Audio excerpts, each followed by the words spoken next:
And finally, the final presentation will be done jointly by Dr. Channing Poller, MD, Assistant Professor of Oncology at the Johns Hopkins University School of Medicine.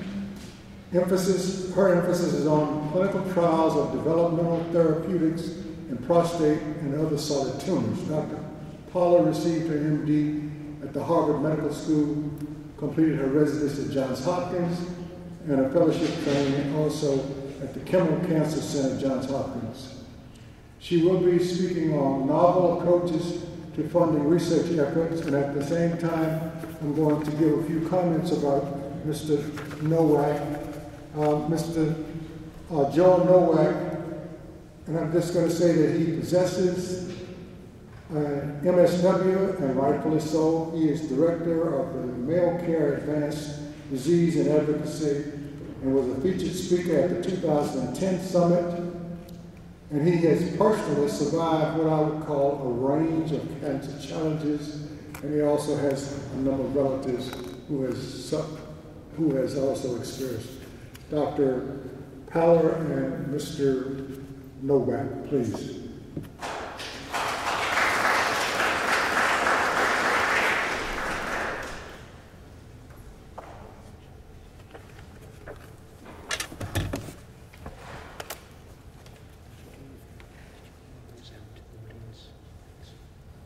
It is really a pleasure to be here today. As was mentioned, I've dealt with many cancers. I am a 12-year survivor of metastatic prostate cancer, but I am a very healthy man. I'd like to report that. I would really like to thank FEN for allowing us the opportunity to present this new cancer funding program that we have begun. It's really outstanding that our various advocacy groups are able to finally work together. And I want to let Tom know that this evening on the train ride back, now that I've read your PSA report or recommendations, Darryl and I are going to be talking about signing on formally, and it shouldn't be an issue. Male Care, an organization that I work for, has been really concerned about cancer funding. I think that Senator Markey gave me the best introduction that I could possibly have come up with. He talked about the condition of cancer funding and where we're going in the future. He mentioned the general economics and the sequester, just to put a perspective on what this means. This year alone, $7.1 billion was removed from the cancer research budget. And as the senator mentioned, each year going forward, that number will be increased. The reduction will be increased. We are really involved with the DoD Prostate Cancer Research Program, which we think is a stupendous program. And each year we struggle and we fight to get members of Congress to continue their support for this outstanding program. We used to fight to get increases in funding. Now we fight to just maintain. And we've been successful so far, but I'm not sure how long that's going to last. Anyway, we started a project called Start a Cure. Start a Cure is, I hate to use this word because we're all a little bit older, crowdfunding for cancer research. And that means we look out to our community, to cancer survivors, to cancer survivor caretakers, to their families, to their friends, and ask them to participate actively in providing funding for cancer research. For those of you who may know something about the website Indigo or Kickstarter, it gives you an idea of what we're talking about. But this is the only place that we are aware of where individuals can participate directly in deciding and funding cancer research. Given the economic situation that we've discussed, it's an alternative, or an addition, I should say.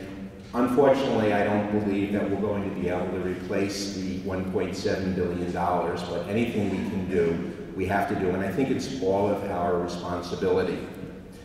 We've put together currently 22 different prostate cancer projects, and we are actually very fortunate today because Dr. Paller is going to talk specifically about her project that we're trying to get funded. It is a situation where we ask the researchers to come up with a number that they need to follow up and fulfill a specific project. We don't care whether it's an entire project, whether it's a project that just generates data so that additional research funds can be applied for. We don't care if there's been other funding. What we want to do is help the researcher get the funding or put them over the hump in order to complete their project. We have institutions who have projects on there ranging from Dr. Paller's institution, Johns Hopkins, who actually has 3 projects, I think, in our program, MD Anderson, Harvard, and UCLA, among other institutions. So we have really good projects. They are all IRB approved. We use a formula or we use a formula where it's either all or nothing funded. So this will we ask the researcher to give us a number. We, by the way, limit it to $50,000 ask at this point, and they need to reach their goal. If they don't reach their goal, they get nothing. So we ask you to go on this webpage, find a project or 2, or 3, or 4, or 5, or 6, we'll take anything, and make a pledge.